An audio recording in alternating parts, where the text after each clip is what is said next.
Shalom, selamat malam Bapak Ibu yang dikasihi oleh Tuhan Yesus Kristus. Kembali kita bersama berkumpul pada malam hari ini untuk mengikuti persekutuan doa setiap hari Rabu jam 7 malam di Gereja Kristus Tuhan Citra Raya, GKT Citra Raya Surabaya. Dan malam hari ini senang sekali saya mendapatkan kesempatan kembali untuk memimpin doa juga memimpin pujian pada malam hari ini. Dan tentu saja walaupun dipisahkan oleh tempat ya, Bapak Ibu beribadah di rumah masing-masing, tapi yang jelas malam hari ini kita disatukan oleh Tuhan Yesus Kristus. Kita bersatu hati untuk memuji dan memuliakan Tuhan tentu saja. Bapak Ibu, berbicara soal doa kan memang berarti kita berbicara dengan Tuhan, bercakap-cakap dengan Tuhan. Seringkali kita juga sukar untuk berkata-kata, seringkali kita juga menemukan masalah untuk mencari kata-kata yang tepat ya. Memang itu semua harus mendapatkan hikmat dari Tuhan. Tapi yang jelas Tuhan Yesus sendiri sudah mengajarkan pada kita doa Bapa kami. Jadi saya pribadi sekaligus ingin memberikan kesaksian. Pertama kali untuk berdoa susah sekali, tapi Tuhan ibaratnya sudah memberikan kunci doa gitu ya. Ya kasarannya kerpean gitu ya, supaya kita mudah untuk berbicara, bercakap-cakap dengan Tuhan di dalam doa Bapa kami. Dulu waktu kecil saya menganggap doa Bapa kami ini untuk umat Katolik. Tapi yang jelas doa Bapa kami ini adalah untuk semua orang. Tidak hanya umat Katolik, tidak hanya umat Kristen Protestan, tapi semua orang yang mengaku, yang percaya kepada Tuhan Yesus Kristus sebagai juru selamat pribadi, sekaligus sebagai juru selamat dunia. Nah, sebagai doa pembuka pada malam hari ini, Bapak Ibu yang dikasihi oleh Tuhan Yesus Kristus, saya mengajak untuk kita bersama-sama berdoa Bapa kami seperti yang diajarkan oleh Tuhan Yesus sendiri. Mari kita berdoa. Bapa kami yang ada di surga, dikuduskanlah namamu, datanglah kerajaanmu, jadilah kehendak-mu di atas bumi seperti di surga. Berilah kami pada hari ini makanan yang secukupnya, ampunilah kesalahan kami, seperti kami juga mengampuni orang yang bersalah kepada kami. Janganlah membawa kami ke dalam pencobaan, tetapi lepaskanlah kami daripada yang jahat, karena Engkaulah yang punya kerajaan dan kuasa dan kemuliaan sampai selama-lamanya. Amin. Baik Bapak Ibu yang dikasihi oleh Tuhan Yesus Kristus, saya juga ingin memuji Tuhan, mengajak Bapak Ibu semua juga ikut memuji Tuhan. Kau mengenal hatiku.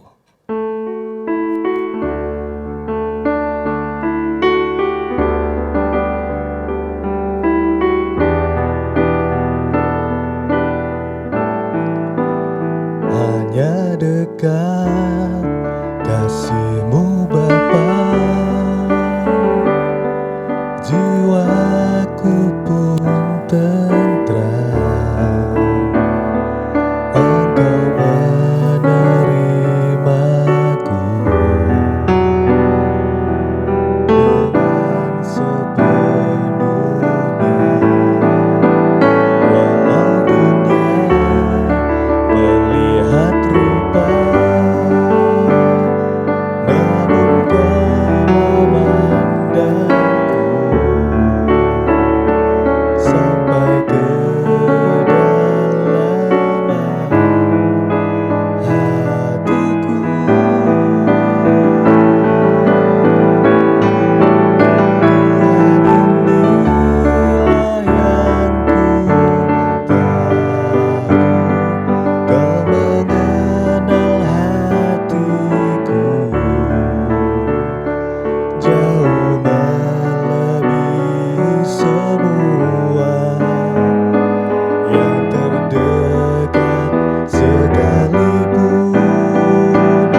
memancar senantiasa.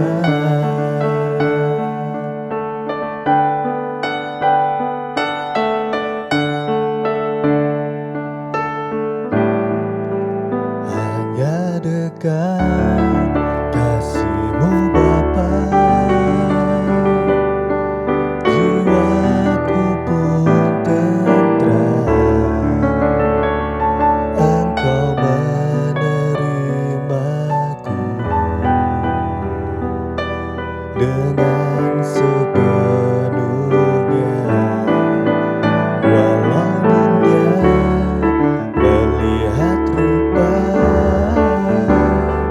namun Kau memandangku sampai kedalaman hatiku. Tuhan, inilah yang ku tahu, Kau mengenal hatiku jauh melebihi semua yang terdekat sekalipun.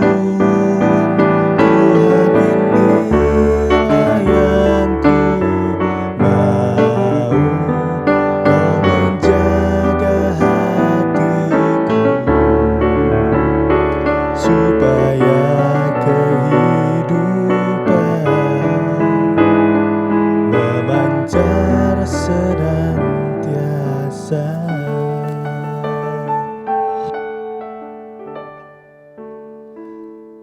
Bapak Ibu yang dikasihi oleh Tuhan Yesus Kristus, dari kitab Amsal pasal 4 ayat 23 itu menyebutkan, jagalah hatimu dengan segala kewaspadaan, karena dari situlah terpancar kehidupan.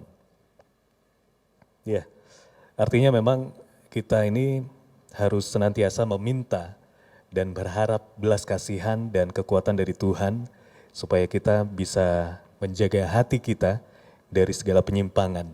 Mengingat selama kita hidup di dunia ini, kita masih dikuasai keinginan daging. Oleh karena itu tidak jemu-jemunya, mari kita harus mampu menjaga hati kita tetap kudus seperti Tuhan Yesus Kristus sendiri yang kudus. Baik, Bapak Ibu yang terkasih, saya ingin mengajak kembali kita untuk memuji, memuliakan Tuhan di malam hari ini. Sekali lagi untuk Bapak Ibu yang belum pernah ikut persekutuan doa di GKT Citra Raya Surabaya, Anda bisa mengikuti kegiatan ini tiap hari Rabu jam 7 malam. Doa berikutnya yang kedua ini adalah bagi Tuhan tidak ada yang mustahil.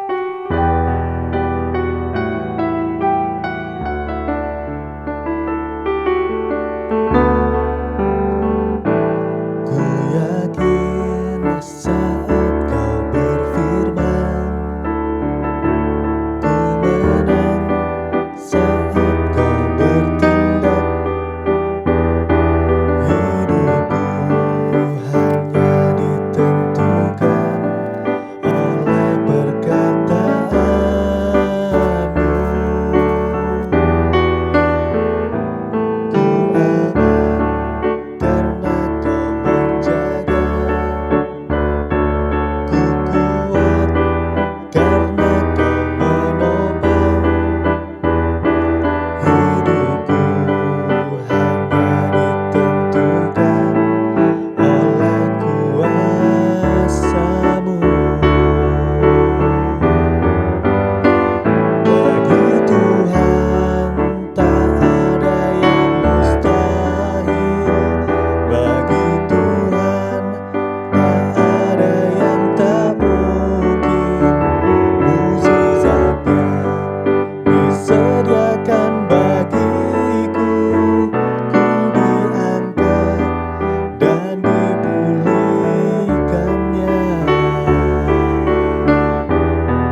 Baik, Bapak Ibu, saya ajak Anda untuk doa syafaat pada malam hari ini.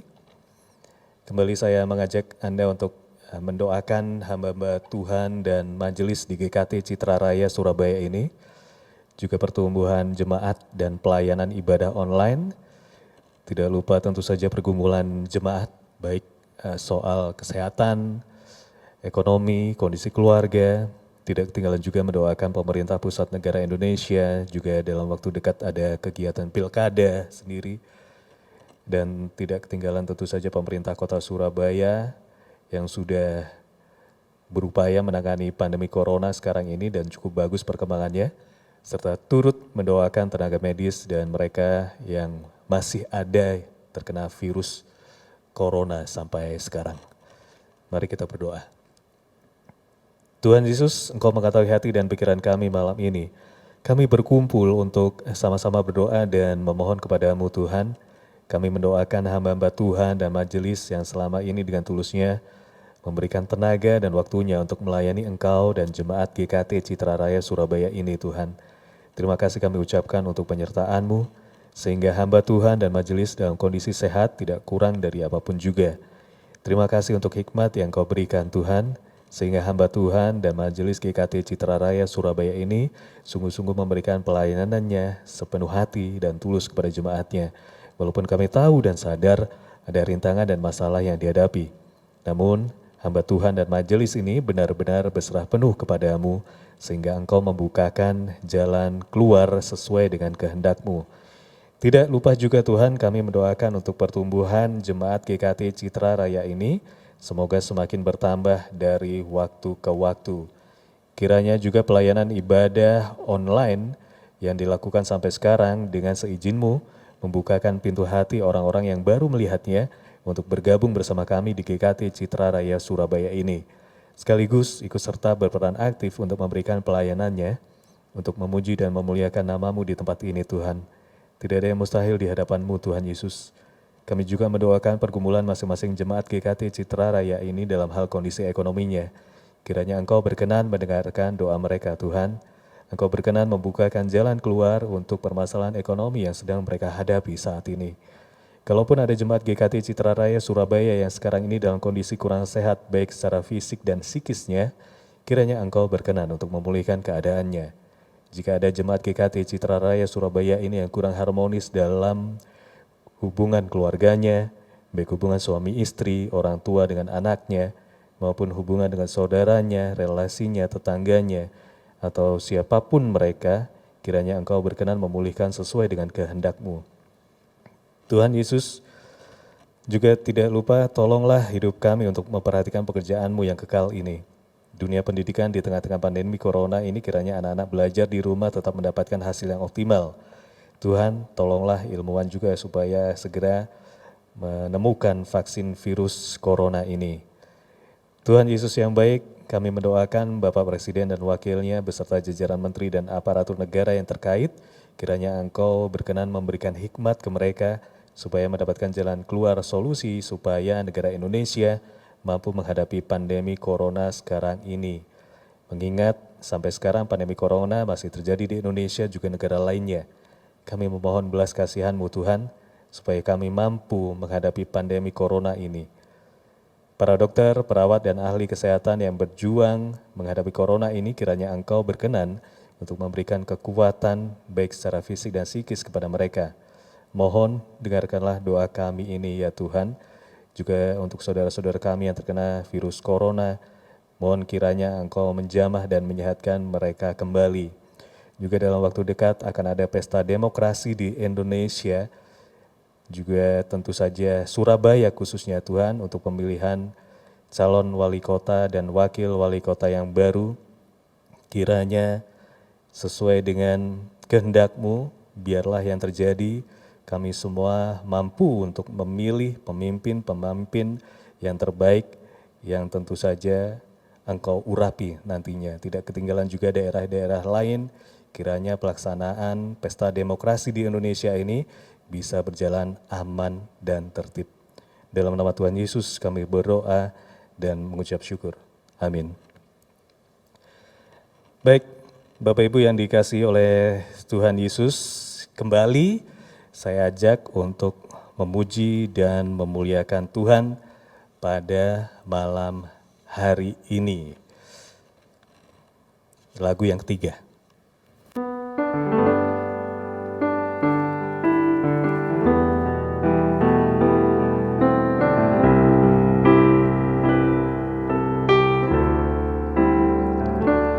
Tiada yang seperti Engkau, begitu mengasihiku.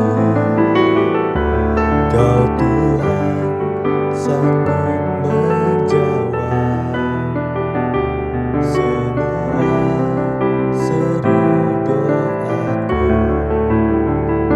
Tiada yang seperti Engkau, begitu mengasihiku. Kau Tuhan sanggup melawan seluruh kehidupanku. Aku percaya Tuhanku ajaib, Kau turun tangan memulihkanku. Aku percaya Tuhanku dahsyat, Kau turun tangan memberkatiku.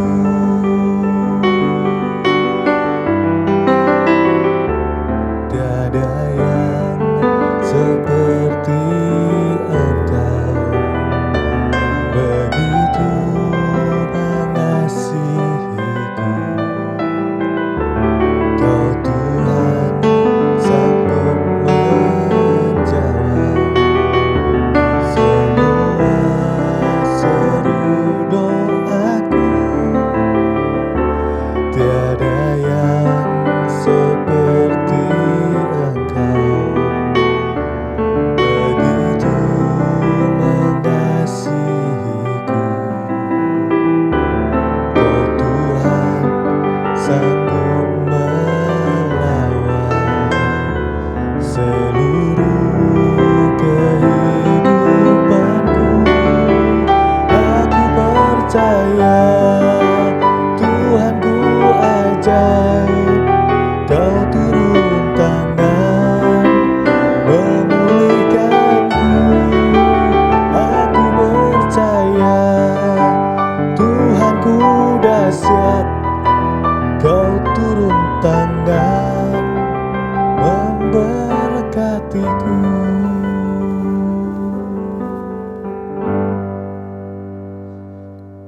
Baik, Bapak Ibu yang dikasihi oleh Tuhan Yesus Kristus, saatnya kita malam hari ini segera mendengarkan firman Tuhan ya. Mengingat firman Tuhan ini adalah makanan buat kita orang Kristen. Ibaratnya kalau kita kurang membaca firman Tuhan, ya tentu saja kekurangan jiwa rohani kita. Mari kita sama-sama berdoa untuk mendengarkan firman Tuhan. Tuhan Yesus, terima kasih sampai dengan sekarang Engkau berkenan untuk memperbolehkan kami untuk belajar akan firman-Mu ini. Supaya kami dapat bertumbuh dan semakin beriman kepadamu Tuhan. Saatnya kami sekarang untuk mendengarkan firman-Mu. Kiranya Engkau berkenan untuk memampukan kami untuk mengerti dan dapat memahami firman-Mu ini. Sehingga kami benar-benar mampu dan tulus menjalankan firman-Mu ini Tuhan. Walaupun banyak godaan yang menghalangi, tapi mampukan kami, sehingga kami dalam kehidupan sehari-hari tanpa kenal lelah dan tanpa jemu-jemunya untuk turut aktif mengabarkan firman-Mu ini. Beri kami keberanian Tuhan untuk menjadi saksi-Mu yang benar di hadapan-Mu, supaya semakin bertambah jiwa-jiwa baru yang mengenal Engkau. Dalam nama Tuhan Yesus kami berdoa dan mengucap syukur. Amin. Ya, selamat malam jemaat yang dikasihi Tuhan. Mari bersama-sama kita akan merenungkan firman Tuhan. Tapi sebelumnya saya mengajak mari kita akan berdoa terlebih dahulu. Mari kita berdoa. Bapa di surga, kami bersyukur pada malam hari ini kami masih diberikan kehidupan, kami masih diberikan juga keluarga kami juga masih diberikan pekerjaan hingga saat ini, kami masih juga diberikan komunitas orang-orang percaya di dalam gereja kami, walaupun kami tidak bisa bertemu secara tatap muka untuk merenungkan firman-Mu. Tapi Engkau yang Maha Hadir kiranya memberkati setiap dari kami. Biarlah Roh Kudus boleh bekerja, memberkati kami melalui setiap apa yang kami baca, apa yang kami renungkan bersama-sama pada malam hari ini. Terima kasih Tuhan, kami mau serahkan diri kami pada malam hari ini hanya ke dalam tangan-Mu saja. Dalam nama Tuhan Yesus kami berdoa dan mengucap syukur. Amin. Ya, jemaat yang dikasihi Tuhan, pada malam hari ini saya mengajak kita merenungkan sebuah tema, yaitu pandanglah pada Yesus. Namun sebelumnya saya mengajak mari kita terlebih dahulu membaca firman Tuhan yang diambil dari surat Ibrani pasal yang ketiga, ayat yang pertama sampai dengan ayat yang keenam. Ibrani pasal yang ketiga, ayat yang pertama sampai dengan ayat yang keenam. Di sini LAI memberikan judul bagian ini, Yesus lebih tinggi dari Musa. Sebab itu, hai saudara-saudara yang kudus, yang mendapat bagian dalam panggilan sorgawi, pandanglah kepada Rasul dan imam besar yang kita akui, yaitu Yesus, yang setia kepada Dia, yang telah menetapkannya sebagaimana Musa pun setia dalam segenap rumahnya. Sebab ia dipandang layak mendapat kemuliaan lebih besar daripada Musa, sama seperti ahli bangunan lebih dihormati daripada rumah yang dibangunnya. Sebab setiap rumah dibangun oleh seorang ahli bangunan, tetapi ahli bangunan segala sesuatu ialah Allah. Dan Musa memang setia dalam segenap rumah Allah sebagai pelayan untuk memberi kesaksian tentang apa yang akan diberitakan kemudian. Tetapi Kristus setia sebagai anak yang mengepalai rumahnya, dan rumahnya ialah kita, jika kita sampai kepada akhirnya teguh berpegang pada kepercayaan dan pengharapan yang kita megahkan. Demikian pembacaan firman Tuhan. Saya berharap kita semua tetap boleh membuka Alkitab kita. Jemaat yang dikasihi Tuhan, seperti yang saya katakan, hari ini kita merenungkan sebuah tema, pandanglah pada Yesus. Dan ketika kita mendengar tema ini, mungkin jemaat yang dikasihi Tuhan teringat dengan sebuah pujian yang sebentar lagi akan saya nyanyikan sejenak bagi kita, supaya ini membantu kita di dalam perenungan kita pada malam hari ini. Lagunya berbunyi demikian. Lelah dan susahkah jiwamu, serta gelap gulitakah? Pandanglah terang juru selamatmu, hidupmu kan bahagialah. Pandanglah pada Yesus, pandanglah wajah mulianya. Di dalam terang kemuliaannya, dunia akan menjadi hampa. Nah, jemaat yang kasih Tuhan, lagu ini berjudul Pandanglah pada Yesus, atau kita mungkin mengenalnya dengan bahasa Inggrisnya, yaitu Turn Your Eyes Upon Jesus. Pujian ini ditulis oleh seorang perempuan yang sangat hebat yang bernama Helen Howard Lemmel pada tahun 1922. Siapa sebenarnya penulis dari lagu Pandanglah pada Yesus ini? Helen Lemmel, dia rupanya merupakan seorang putri hamba Tuhan dari sebuah gereja metodis yang ada di Inggris, yang kemudian mereka menetap ke daratan Amerika gitu ya. Sejak kecil Helen ini rupanya dididik dengan luar biasa oleh keluarganya yang sangat Kristiani, keluarga yang sangat takut akan Tuhan, sehingga banyak hal yang diajarkan berkaitan dengan Alkitab dan bagaimana melayani Tuhan, baik itu di pedalaman maupun tempat orang tuanya melayani. Sehingga pada waktu itu Helen bisa dikatakan dia orang yang cukup cakap dan mengetahui banyak hal terkait dengan apa yang harus dilakukan dalam sebuah ladang misi. Pada pertengahan usianya, menarik diceritakan, Helen Lemmel ini ternyata dia mengalami banyak penderitaan.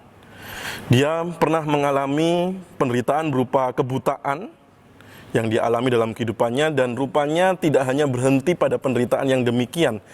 Helen ini setelah dia mengalami kebutaan, rupanya suaminya pun juga ikut meninggalkan dia.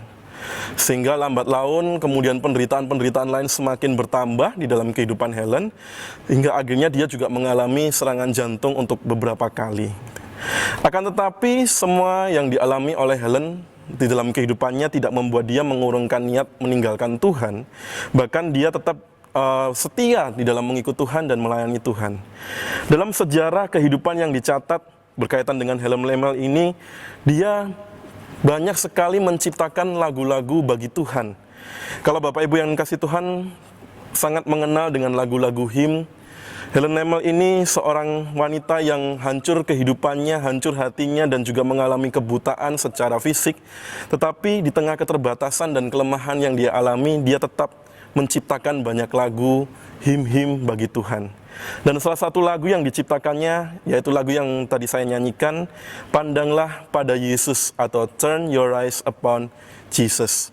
Dan melalui pujian ini sangat luar biasa, kalau kita nyanyikan ketiga baitnya gitu ya, satu persatu, kita akan menemukan rahasia di dalam kehidupan seorang Helen. Walaupun dia mengalami penderitaan yang begitu hebat, tetapi dia tetap boleh setia di dalam mengikut dan juga melayani Tuhan. Lagu ini diciptakan oleh Helen ketika ia selesai membaca sebuah traktat, di mana traktat ini berbunyi demikian. Sehingga palingkanlah matamu kepada Dia, pandanglah penuh wajahnya, dan Anda akan menemukan bahwa segala hal duniawi itu akan meredup dengan ajaib. Nah, jemaat yang dikasihi Tuhan, pandanglah kepada Yesus, itu satu pesan yang sangat penting yang hendak dinyatakan dan juga disampaikan oleh Helen melalui pujian yang ia ciptakan ini. Pandanglah kepada Yesus. Pesan ini rupanya juga bisa kita temukan dalam firman Tuhan yang tadi sudah kita baca dari Ibrani pasal yang ketiga, secara khusus dalam ayat yang pertama, di mana dikatakan demikian, sebab itu hai saudara-saudara yang kudus yang mendapat bagian dalam panggilan surgawi, pandanglah kepada Rasul dan Imam besar yang kita akui, yaitu Yesus. Dalam Ibrani pasal 3 ayat yang pertama sampai dengan ayat yang ke-6 ini, kalau kita perhatikan di situ penulis surat Ibrani, dia hendak menggambarkan sebuah kondisi di mana pada waktu itu seorang pribadi yang dinamakan Musa, yang adalah seorang abdi atau pelayan Allah, ini sedang dibandingkan dengan pribadi Yesus yang sesungguhnya adalah Allah sendiri. Kalau kita perhatikan di sini, bagian dari firman Tuhan Ibrani pasal yang 3 ayat yang pertama sampai dengan ayat yang ke-6, di situ kita bisa melihat bahwa orang-orang Yahudi pada waktu itu mereka memiliki sebuah pemikiran yang keliru, di mana mereka merasa dan memandang bahwa Musa itu memiliki kedudukan jauh lebih tinggi bila dibandingkan dengan pribadi Yesus. Kenapa? Karena Musa di dalam beberapa kitab perjanjian lama memang dicatat Musa ini boleh menorehkan banyak prestasi sepanjang dalam kitab perjanjian lama, apabila dibandingkan dengan Yesus yang kita tahu bahwa pribadi Yesus itu baru muncul ketika ada dalam kitab perjanjian baru. Kalau kita perhatikan misal seperti yang tercatat dalam kitab Keluaran pasal 33 ayat 7 sampai dengan 14. Kalau kita perhatikan di sana, Musa dikatakan bahwa Musa itu adalah satu pribadi yang sangat spesial. Kenapa? Karena pada waktu itu Musa bisa bertatap muka secara langsung dengan Allah. Bahkan dalam bagian firman Tuhan ini dikatakan Musa benar-benar bercakap-cakap langsung dengan Allah, seperti seorang sahabat atau teman yang karib ketika berbicara. Di sini kita bisa melihat bahwa dalam bagian ini kitab Keluaran pasal 33, kita bisa melihat relasi yang begitu dekat antara Musa dengan Allah. Sehingga orang-orang Yahudi pada waktu itu mereka mempunyai satu pandangan bahwa Musa ini orang yang sangat spesial di hadapan Allah, orang yang sangat dekat dengan Allah, berbeda dan bisa dikatakan jauh lebih tinggi dibandingkan dengan Yesus. Kemudian kalau kita perhatikan dalam bukti yang lain seperti yang tercatat dalam kitab Ulangan pasal yang kelima ayat yang pertama sampai dengan ayat yang ke-22.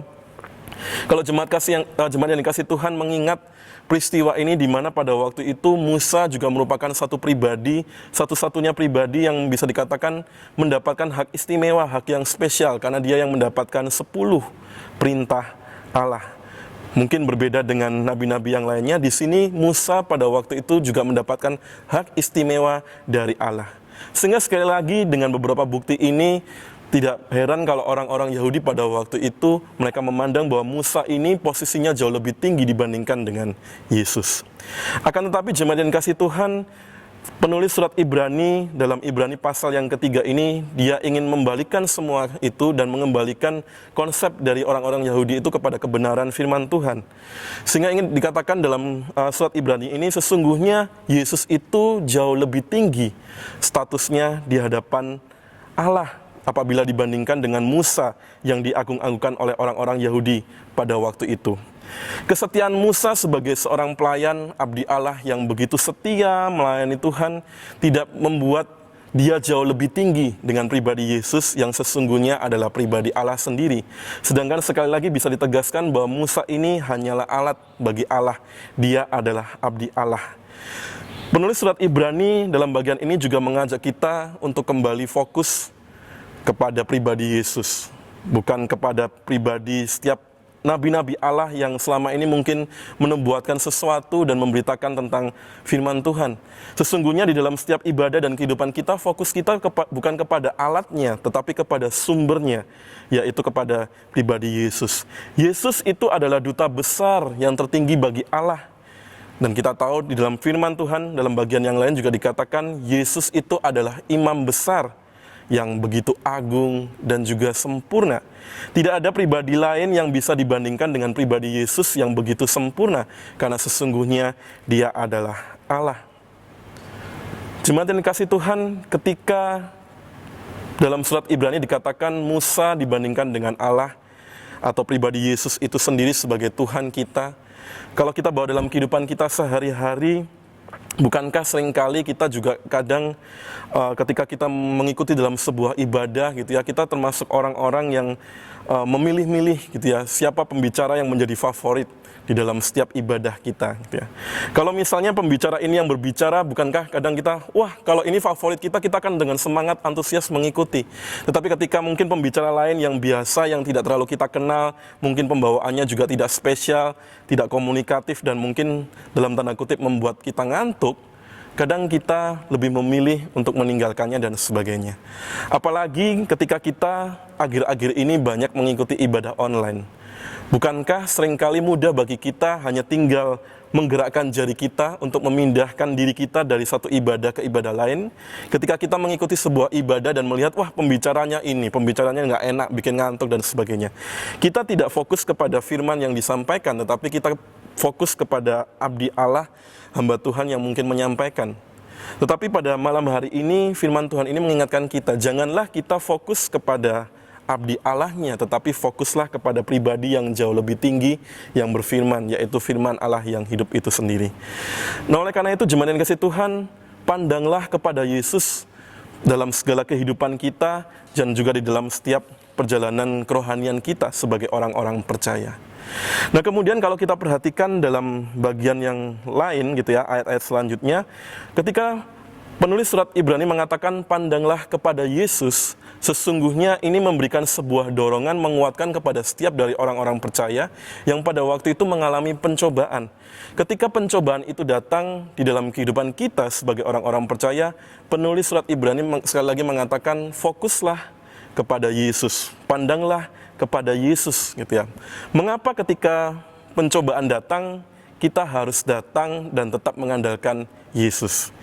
Saya mengajak kita mari membaca pada bagian yang sebelumnya dari Ibrani pasal yang kedua ayat yang ke-18. Di situ penulis surat Ibrani dengan sangat bagus gitu ya, dia memberikan jawaban mengapa sih ketika penderitaan itu datang, ketika pencobaan itu datang dalam kehidupan kita, kita tetap harus mengandalkan Tuhan Yesus. Di situ dikatakan sebab oleh karena ia sendiri telah menderita karena pencobaan, maka ia dapat menolong mereka yang dicobai. Di sini kita bisa melihat dalam Filipi pasal yang kedua ayat yang ke-18 ini, bahwa sesungguhnya Yesus itu sudah terlebih dahulu mengalami penderitaan di dalam kehidupannya sampai dia harus mati, menderita di atas kayu salib. Yesus yang sudah menderita itu hendak memberikan sebuah teladan bahwa sesungguhnya Yesus itu tidak ngecap ketika dia mengatakan, ikutlah aku, maka engkau akan diselamatkan dari segala hukuman dosa dan sebagainya. Ketika Yesus berkata demikian, dan ketika Yesus berkata, ikutlah aku, maka akan ada harapan di dalam setiap pencobaan kehidupan kita. Karena Yesus sudah memenangkan segala maut, Yesus sudah memenangkan segala pergumulan dan pencobaan di dalam dunia ini. Sehingga Yesus dalam bagian ini dan dikatakan dia menjadi teladan di tengah segala penderitaan dan pencobaan yang kita alami. Bahkan Yesus yang adalah Allah, dia rela merendahkan dirinya, bahkan taat sampai mati dan sampai mati di atas kayu salib. Oleh karena itu, kesetiaan seorang pribadi Yesus yang adalah Allah itu di dalam kehidupan manusia itu membuat kita menjadi sebuah teladan yang luar biasa. Sehingga ketika kita saat ini mengalami penderitaan, baik itu karena pandemik atau mungkin terdampak karena perekonomian, karena kita mengalami sakit penyakit dan pergumulan-pergumulan yang mungkin saat ini tidak terselesaikan, firman Tuhan pada malam hari ini mengingatkan kita, datanglah kepada pribadi Yesus yang sesungguhnya menjadi sumber kekuatan, sumber kesembuhan juga, sumber solusi dalam segala permasalahan kehidupan kita, karena dia adalah Tuhan. Dia adalah pribadi yang berkuasa, dan Yesus terlebih dahulu sudah mengalami penderitaan di atas kayu salib. Dengan memandang Yesus yang menderita itu memberikan keberanian kepada kita setiap orang percaya untuk menghadapi beragam tantangan di dalam kehidupan kita. Nah, jemaat yang dikasihi Tuhan, pandanglah kepada Yesus. Ini merupakan sebuah frasa yang tidak hanya main-main dan sebuah frasa yang kosong. Tetapi ketika dikatakan pandanglah kepada Yesus, sesungguhnya di situ kita bisa menemukan harapan dan kekuatan di tengah setiap penderitaan yang kita alami. Mungkin saat ini di antara kita ada yang merasa lelah, ada merasa tidak berdaya dengan badai kehidupan yang silih berganti, sudah mungkin pernah terkena penyakit, kemudian mengalami dampak perekonomian, belum permasalahan dengan anak-anak kita, keluarga kita, dan sebagainya, pekerjaan kita yang silih berganti, terus berlanjut di dalam kehidupan kita. Mungkin saat ini kita mengalami lelah, tetapi penulis surat Ibrani pada malam hari ini mengajak kita, mari kita datang kepada Yesus. Pandanglah kepada Dia di tengah segala penderitaan, kelelahan yang kita alami. Pandanglah Yesus itu berulang kali.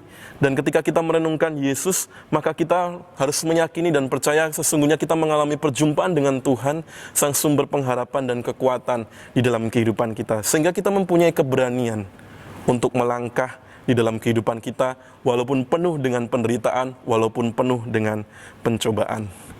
Nah, jemaat yang kasih Tuhan, saat ini bukankah kita memasuki atau bisa dikatakan sudah menjalani minggu Advent yang pertama, dan sebentar lagi kita akan memasuki minggu Advent yang kedua, dan kita tahu dalam tradisi gereja biasanya akan ada satu lambang lilin Advent yang berwarna ungu untuk menggambarkan pertobatan, menggambarkan pengharapan, dan menggambarkan sebuah penantian di dalam kehidupan kita.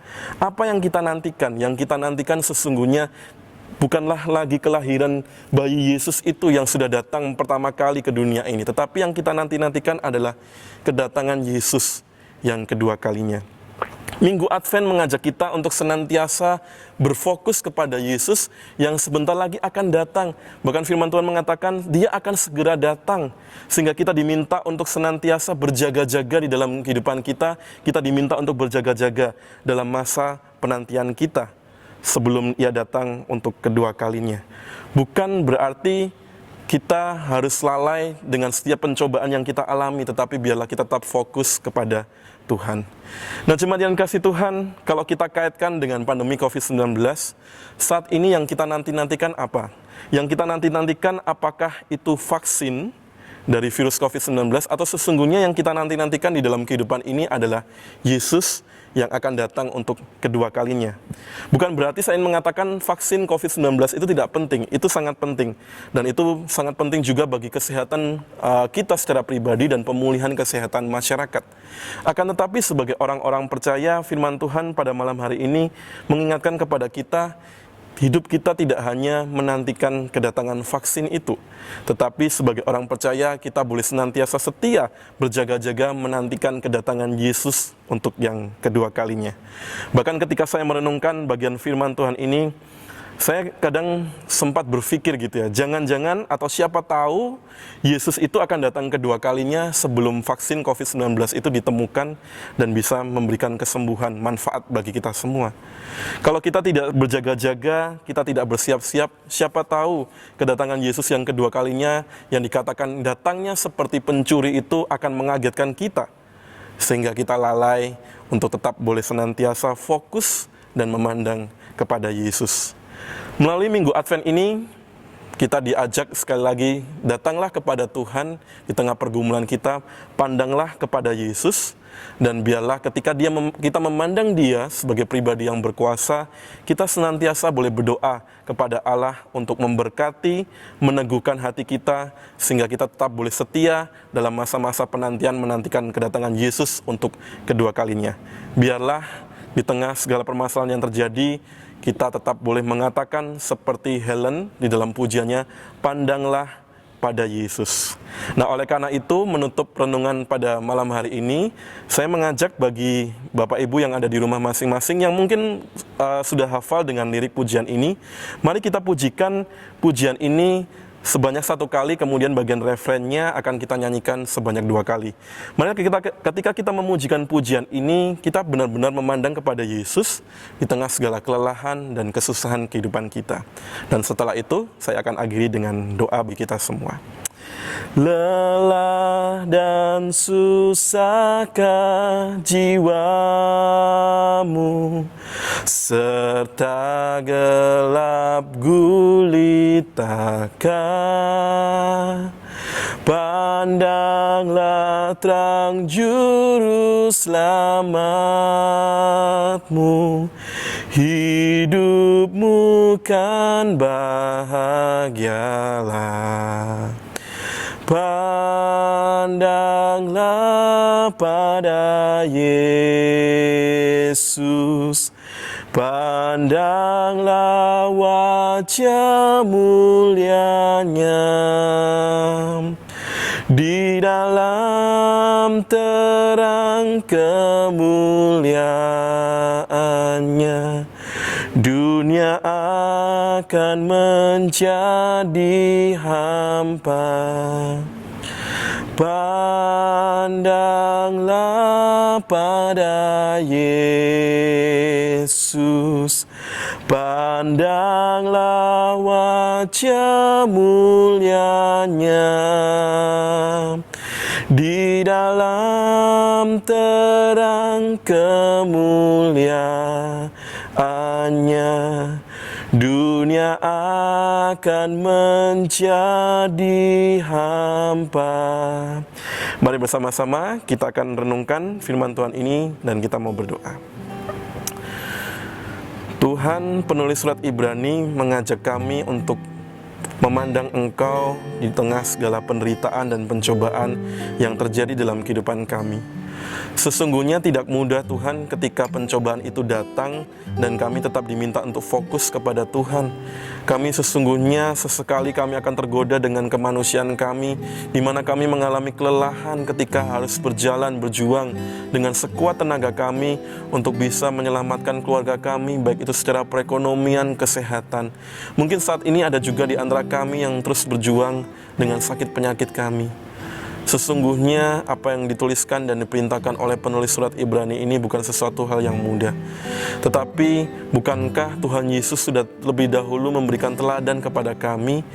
Tuhan Yesus sudah menderita di atas kayu salib, sehingga penderitaan itu, sehingga karya keselamatan yang sudah dinyatakan oleh Yesus itu yang menjadi sumber kekuatan kami, menjadi menguatkan iman kami sebagai orang-orang percaya, sehingga kami tetap boleh fokus untuk memandang kepada Yesus, pribadi yang berkuasa, pribadi yang boleh menyelamatkan kehidupan kami, dan pribadi yang boleh menolong kami, memberikan damai sejahtera dan sukacita walaupun kami di tengah penderitaan.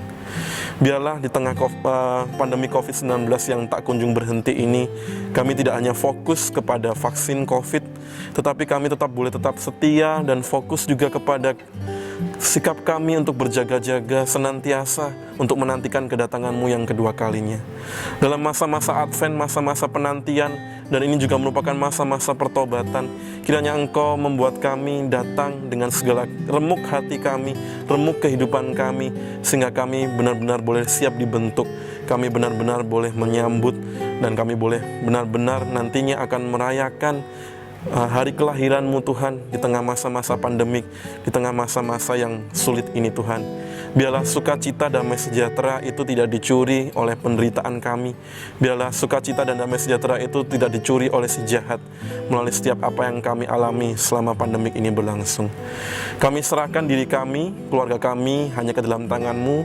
Dalam nama Tuhan Yesus kami berdoa dan mengucap syukur. Amin.